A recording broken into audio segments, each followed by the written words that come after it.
Well, this is a significant announcement from the European Commission, a huge stimulus package of some €750 billion to mitigate the economic damage from the coronavirus pandemic and to lend a helping hand, particularly to those economies in the south of the bloc, such as Italy and Spain, which have been hammered by the health crisis so far. €500 billion of the total 750 would be issued in the form of grants under a proposal that was initially put forward by the leaders of France and Germany, Emmanuel Macron and Angela Merkel. The rest, the remaining €250 billion, would be issued in the form of loans. This is about finding a compromise between the EU's 27 member states that have been divided on the issue of how much of this recovery package should be issued in the form of grants and how much of it should be required to be paid back. The way this will work is that the EU Commission will borrow the money on the financial markets,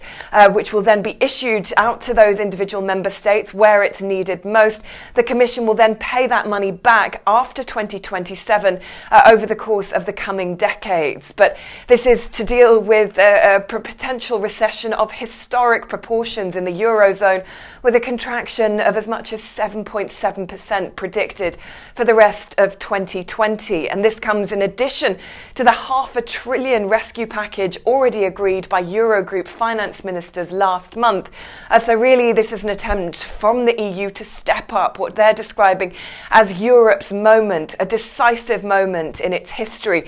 However, this is really the start of a very complex process. This now needs to go to the EU Council, where this proposal needs to be agreed on by all EU 27 member states. And we know that there is already opposition from countries in the north of the bloc, frugal countries known as such as Austria, the Netherlands and Sweden, who are opposed to this idea of a significant amount of money being issued in the form of grants.